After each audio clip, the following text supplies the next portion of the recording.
I recently attended the International Journalism Festival in Perugia, Italy. Industry professionals from all over the world came to talk about some of the biggest issues facing journalism today.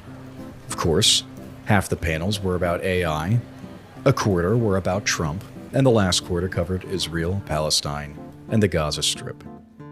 At a panel by Live magazine, I watched three journalists read sort of performances of their stories, accompanied by illustrations, slideshows, and videos.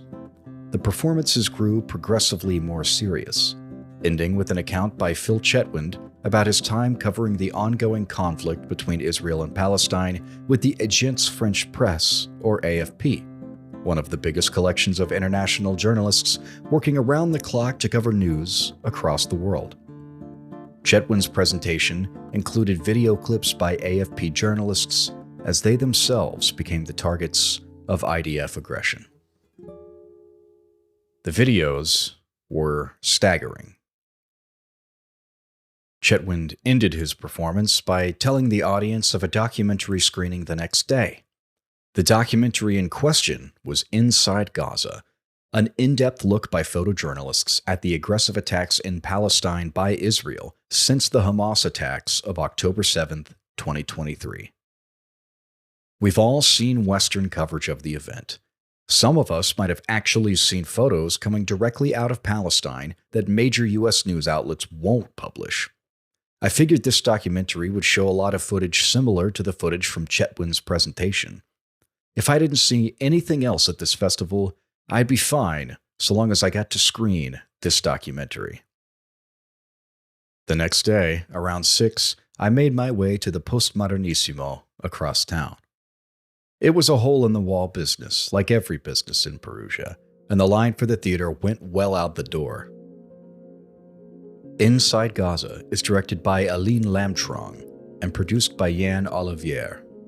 It follows native Gazan photojournalists Mahmoud Hams, Adel Al-Zanaun, Mayari, and Mohammed Abed, among others, as they document the increasingly impossible Palestinian living conditions across Israel's ongoing retaliation. They live through hell. We get to watch. The filmmakers describe the severity of the footage they show as a 3 out of 10 compared to Israel's war crimes in real life. Some of the images in this 3 out of 10 include entire buildings collapsing to dust, bloody corpses being carried and unearthed from debris, including those of children, and a high-definition drone shot of a bulldozer burying rows of body bags in an unmarked mass grave. In one sequence, one of the photojournalists recounts his experience with a little boy trying to find his sister. He only finds her body. Our photojournalist describes the sound the little boy makes in mourning as soul-shattering. In that moment, the man with the camera crumbles to the ground and cries. What else could you do? But our journalists document it anyway. We see the little boy in mourning. We see him holding his sister's body. No news outlet would ever touch these photos, but they're critical in understanding the humanitarian stake of this conflict. In the Postmodernissimo, the film was introduced to us as apolitical, yet moral conflicts have taken on an irreversibly political edge in Western culture. This is why the film censors itself to a 3 out of 10. Inside Gaza has been pieced together specifically for Western audiences. In fact, Western indifference plays a critical role in its narrative. As the IDF adopts a Trumpian strategy of deny everything, they begin baselessly discrediting the photos from our protagonists. The New York Times asks one of them for evidence proving that one corpse isn't the doll, as claimed by the IDF. Imagine risking your life every day for a photo stream that ends up collecting dust on some indifferent news editor's desk. Our protagonists don't need to imagine it. The imagery is, of course, haunting. Footage from the Palestinian cleansing is easily comparable to footage from the Holocaust. mass graves, emaciated children, bloody bodies. But to modern audiences, there's an easy degree of removal from that footage. It's black and white. It's grainy. It's a reminder of failure to intervene in one of the biggest humanitarian disasters in contemporary civilization. No such barrier exists between the audience and Inside Gaza. It's crystal clear. It's high definition. And a big, white 2024 subtitle places it squarely in the present. It's happening right now. And it's a 3 out of 10. Those numbers have rattled around in my brain since I heard them. Do I believe them? Of course I do. I've seen what major outlets won't publish. These journalists have captured far worse than what they let us see. And they want us to see it. But they need us to believe it first. In the United States, pro-Israel pundits will assure you that somehow children, somehow babies, deserve death no less than any member of Hamas. And this documentary condones Hamas no more than it condones the IDF. Keeping with its apolitical edge, we see at least one clip from Tel Aviv of Israeli protests against the actions of the IDF and Netanyahu. The filmmakers seem to be bending over backwards to neutralize the political edge this conflict inherently carries in the West. After all, coverage of Israel's attack on Rafah was just another headline on the heap of American chatter. To the people of Gaza, it was confirmation that nowhere was safe. Our photojournalists know the truth. There is no possibility of peace, any more than there is to return to a home that no longer exists. The two-state solution has died, and it died along with so much of their generation. Their children are radicalized. They'll grow up with an insatiable sense of injustice towards the world. Their parents still simply want peace, but even if the bombs stop dropping, nothing can bring peace to the people this film lets us follow. They've lost family, they've lost friends, and they've lost no small part of themselves. The AFP and all remaining Palestinian photojournalists have been evacuated. Photos from Palestine now come from freelance photographers who shoot when they have the energy. Several of the doc's subjects attended the screening. I felt a surge of emotion as they walked on stage. These people are heroes, like actual heroes just trying to tell their story.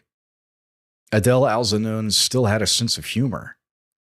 Standing right next to him was Mohammed Abed, who we witnessed lose his family over the course of the doc.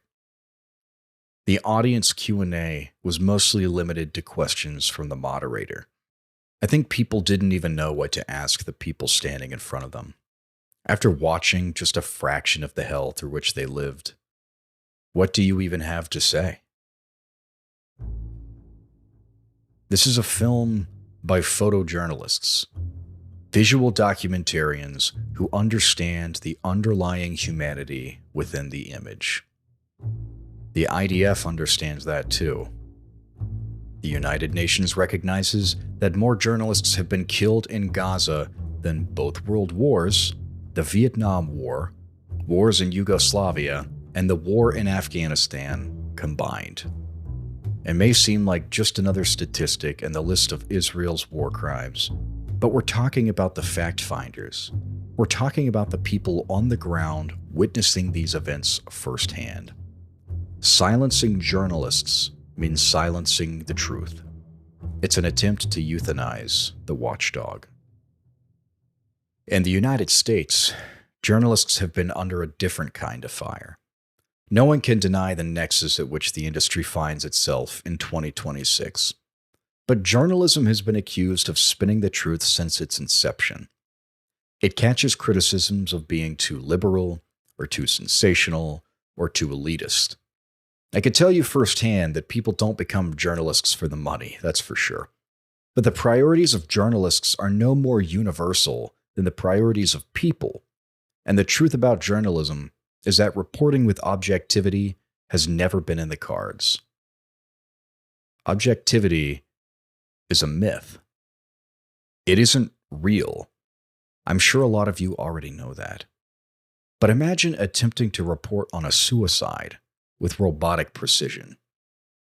Imagine reading off fatality statistics of a natural disaster without any sense of emotion. The undeniable bias prevalent across journalism as an institution should always be directed in favor of human life. Its priorities should be humanitarian, and its goal should emphasize that facts do not speak for themselves. It's us who speak on their behalf.